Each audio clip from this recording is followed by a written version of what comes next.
জীবন যতই কঠিন বা জটিল হোক, সত্য, ভালোবাসা এবং মানুষের পরিশ্রমের ফল চিরকাল স্থায়ী থাকে। শুরু করছি হরিচরণ।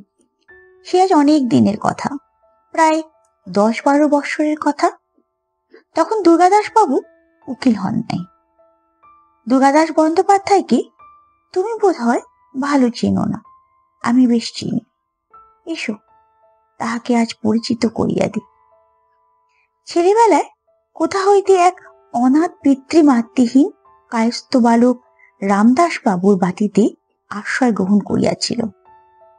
সকলেই বলিত ছেলেটি বড় ভালো, বেশ সুন্দর, বুদ্ধিমান চাকর। দুর্গাদাস বাবুর পিতার বড় স্নেহের ভৃত্য। সব কাজকর্মই সে নিজে টানিয়া লয়। গরুর জাপ দেওয়া হইতে বাবুকে তেল মাখানো পর্যন্ত সমস্তই সে নিজে করতে চায়। সর্বদা ব্যস্ত থাকিতে বড় ভালোবাসে। ছেলেটির নাম হরিচরণ। গৃহিণী প্রায় হরিচরণের কাছে বিস্মিত হইতেন, মধ্যে মধ্যে তিরস্কারও করতেন। বলিতেন, হরি, অন্য চাকর আছে, তুই ছেলে মানুষ, এত খাতিস কেন? হরির দোষের মধ্যে ছিল সে বড় হাসিতে ভালোবাসিত। হাসিয়া উত্তর করিত, মা, আমরা গরিব লোক, চিরকাল খাতিতেই হবে, আর বসে থেকেই বা কি হবে? এইরূপ কাজ কর্মে সুখে স্নেহের করে হরিচরণের প্রায় 1 বৎসর কাল কাটিয়া গেল। সুরো রামদাস বাবুর ছোট্ট মেয়ে। সুরোর বয়স এখন প্রায় 5-6 বছর। হরিচরণের সহিত সুরোর বড় আত্মীয় ভাব দেখা যাইত। যখন দুগ্ধপানের নিমিত্ত গৃহিণীর সহিত সুরো দ্বন্দ্বযুদ্ধ করিত, যখন মা অনেক অযথা বজ্জসা করিয়াও এই ক্ষুদ্র কন্যাটিকে সমতে আনিতে পারতেন না, এবং দুগ্ধপানের বিশেষ আবশ্যকতা ও তাহার অভাবে কন্যারত্নের আশু প্রাণ বিয়োগের আশঙ্কায় শঙ্কিত হইয়া বিষম ক্রোধে সুরাবালার গন্ধদ্বয় বিশেষ টিপিয়া ধরিয়া তাহাকে দুধ খাওয়াইতে পারিতেন না, তখনও হরিচরণের কথায় অনেক ফল লাভ হইত। যাক, অনেক বাজে কথা বকিয়া ফেলিলাম। আসল কথাটা এখন বলি, শোনো। না হয় সুরো হরিচরণকে ভালোবাসিত। দুর্গাদাস বাবুর যখন 20 বৎসর বয়স, তখনকার কথাই বলিতেছি।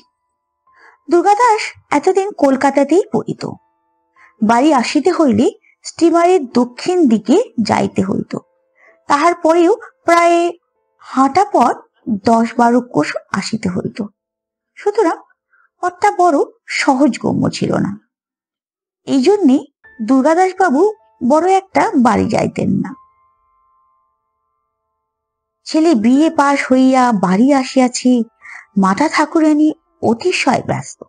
ছেলেকে ভালো করিয়া খাওয়াইতে দাওয়াইতে, যত্ন আত্মীয়তা করিতে যেন বাটি শুদ্ধ সকলেই একসাথে উৎকণ্ঠিত হইয়া পড়িয়াছে। দুর্গাদাস জিজ্ঞাসা করিল, মা, এই ছেলেটি কে গা? মা বলিলেন, এটি একজন কায়েতের ছেলে, বাপ মা নেই, তাই কর্তা ওকে নিজে রেখেছে। চাকরের কাজকর্ম সমস্তই করে, আর বড় শান্ত, কোনো কথাতেই রাগ করে না। আহা, বাপ মা নেই, তাতে ছেলে মানুষ, আমি বড় ভালোবাসি। বাড়ি আসিয়া দুর্গাদাস বাবু হরিচরণের এই পরিচয় পাইলেন। যা হোক, আজকাল হরিচরণের অনেক কাজ বাড়িয়া গিয়াছে। সে তাহাতে সন্তুষ্ট ভিন্ন অসন্তুষ্ট নহে। ছোট বাবুকে স্নান করান, দরকার মতো জলের গাড়ু, ঠিক সময়ে পানের ডিবি, উপযুক্ত অবসরে হুকা ইত্যাদি জোগাড় করিয়া রাখিতে হরিচরণ বেশ পটু। দুর্গাদাস বাবু প্রায় ভাবেন সেটি বেশ ইন্টেলিজেন্ট।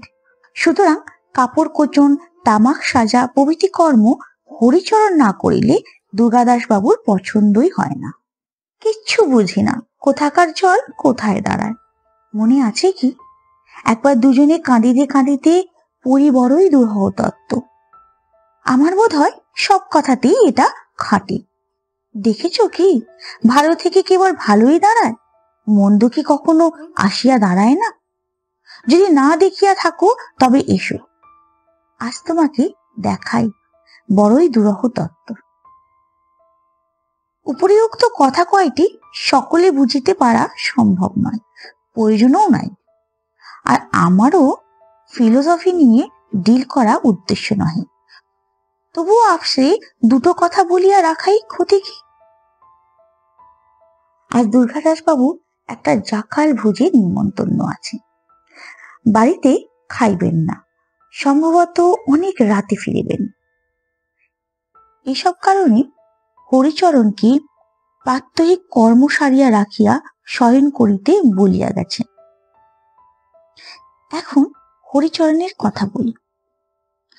দুর্গাদাস বাবু বাহিরে বসিয়া ঘরের রাতে শয়ন করিতেন, তাহার কারণ অনেকেই অবগত নহে। আমার বোধ হয় গৃহিণী বাপের বাড়িতে থাকায় বাহিরের ঘরে শয়ন করাই তার অধিক মনোনীত ছিল। রাতে দুর্গাদাস বাবুর শয্যা রচনা করা, তিনি শয়ন করিলে তাহার পদসেবা ইত্যাদি কাজ হরিচরণের ছিল। পরে বাবুর রীতিমতো নিত্যাকর্ষণ হইলে হরিচরণ পাশের একটি ঘরে শুইতে যাইত। সন্ধ্যার প্রাক্কালে হরিচরণের মাথা টিপ টিপ করিতে লাগিল। হরিচরণ বুঝিল জ্বর আসিতে আর অধিক বিলম্ব নাই। মধ্যে মধ্যেই তাহার প্রায় জ্বর হইত, সুতরাং এসব লক্ষণ তাহার বিশেষ জানা ছিল। হরিচরণ আর বসিতে পারিল না, ঘরে যাইয়া শুইয়া পড়িল।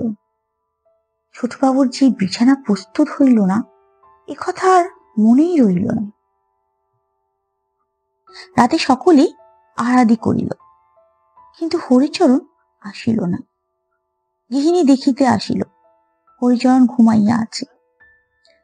গায়ে হাত দিয়া দেখিলেন গা বড় গরম, বুঝিলেন জ্বর হইয়াছে, সুতরাং আর বিরক্ত না করিয়া চলিয়া গেলেন। রাতে প্রায় দ্বিপ্রহর হইয়াছে। ভোজ শেষ করিয়া দুর্গাদাস বাবু বাড়ি আসিয়া দেখিলেন শয্যা প্রস্তুত হয় নাই। একে ঘুমিয়ে ঘোর, তাহাতে আবার সমস্ত পথ কি করিয়া বাড়ি যাইয়া চিত হইয়া শুইয়া পড়িবেন। আর হরিচরণ শান্ত পদল যুগলকে বিনামাক হইতে বিমুক্ত করিয়া অল্প অল্প টিপিয়া দিতে থাকিবে, এবং সেই সুখে অল্প তন্দার ঝোঁকে গুড়গুড়ির নল মুখে লইয়া একেবারে প্রভাত হইয়াছে দেখিতে পাইবেন, ইত্যাদি ভাবিতে ভাবিতে আসিতেছিলেন। একবারে হতাশ হইয়া বিষম জ্বলিয়া উঠিলেন। মহাক্রুদ্ধ হইয়া দুই চারিবার হরিচরণ, হরি, হরে ইত্যাদি রবে চিৎকার করিলেন। কিন্তু কোথায় হরি? সেই জ্বরের প্রকোপে সংজ্ঞাহীন হইয়া পড়িয়া আছে। তখন দুর্গাদাস বাবু ভাবিলেন বেটা ঘুমাইয়াছে। ঘরে গিয়া দেখিলেন বেশ মুড়ি দিয়ে শুইয়া আছে। আর সহ্য হইল না, ভয়ানক জোরে হরির চুল ধরিয়া টানিয়া তাহাকে বসাইবার চেষ্টা করিলেন, কিন্তু হরি ধরিয়া বিছানার উপর পুনর্বার শুইয়া পড়িল। তখন বিষম ক্রুদ্ধ হইয়া দুর্গাদাস বাবু হিতাহিত বিস্মিত হইলেন। হরির পিঠে সবুজ পদাঘাত করিলেন। সে ভীম প্রহারে চৈতন্য লাভ করিয়া উঠিয়া বসিল। দুর্গাদাস বাবু বলিলেন, কচি খোকা ঘুমিয়ে পড়েছে, বিছানাতে কি আমি করব? কথায় কথায় রাগ আরো বাড়িয়া গেল। হস্তে বেদ যষ্টি আবার হরিচরণের পৃষ্ঠে বার ৩-২ পড়িয়া গেল। হরি রাত্রি যখন পদসেবা করিতেছিল, তখন এক ফোঁটা গরম জল বোধহয় দুর্গাদাস বাবুর পায়ের উপর পড়িয়াছিল। সমস্ত রাত্রি দুর্গাদাস বাবুর নিদ্রা হয় নাই। এক ফোঁটা জল বড়ই গরম বোধ হইয়াছিল। দুর্গাদাস বাবু হরিচরণকে বড়ই ভালোবাসিতেন। তার নম্রতার জন্য সে দুর্গাদাস বাবুর কেন সকলেরই প্রিয় পাত্র ছিল। বিশেষ এই মাস খানিকের ঘনিষ্ঠতায় সে আরো প্রিয় হইয়া দাঁড়িয়েছিল। তাতে কতবার দুর্গাদাস বাবুর মনে হইল যে একবার দেখিয়া আসেন, কত লাগিয়াছে, কত ফুলিয়াছে। কিন্তু সে যে চাকর, তা তো ভালো দেখায় না। কতবার মনে হইল একবার জিজ্ঞাসা করিয়া আসেন জ্বরটা কমিয়াছে কিনা, কিন্তু তাহাতে যে লজ্জা বোধ হয়। সকালবেলায় হরিচরণ মুখ ধুইবার জল আনিয়া দিল, তামাক সাজিয়া দিল। দুর্গাদাস বাবু তখনও যদি বলতেন, আহা, সে তো বালক মাত্র, তখনও তো তাহার 13 বর্ষ উত্তীর্ণ হইয়া যায় নাই। বালক বলিয়াও যদি একবার কাছে টানিয়া লইয়া দেখিতেন, তোমার বেতের আঘাতে কিরূপ রক্ত জমিয়া আছে, তোমার জুতার কাঠিতে কিরূপ ফুলিয়া উঠিয়াছে, বালককে আর লজ্জা কি? বেলা 9টার সময় কোথা হইতে একখানি টেলিগ্রাম আসিল। তার এই সংবাদে দুর্গাদাস বাবুর মনটা কেমন বিচলিত হইয়া উঠিল। খুলিয়া দেখিলেন স্ত্রীর বড় পীড়া। ধরাস করিয়া বুকখানা এক হাত বসিয়া গেল। সেই দিনেই তাহাকে কলিকাতায় চলিয়া আসিতে হইল। গাড়িতে উঠিয়া ভাবিলেন, ভগবান, বুঝি এর প্রায়শ্চিত্ত হয়। প্রায় মাস খানেক হইয়া গিয়াছে। দুর্গাদাস বাবুর মুখখানি আজ বড় প্রফুল্ল। তাহার স্ত্রী এই যাত্রা বাঁচিয়া গিয়াছেন, অদ্যপথ্য পাঠিয়াছেন। বাড়ি হইতে আজ একখানা পত্র আসিয়াছে। পত্রখানি দুর্গাদাস বাবুর কনিষ্ঠ ভাতার লিখিত।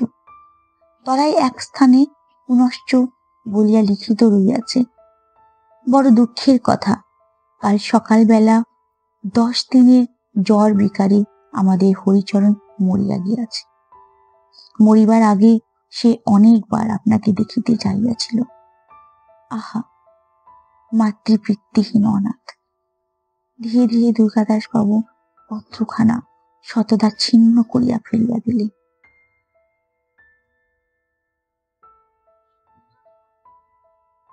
গল্প এখানেই শেষ নয়, সামনে আরও চমক আছে। পরবর্তী ভিডিওতে দেখা হবে, সঙ্গে থাকুন।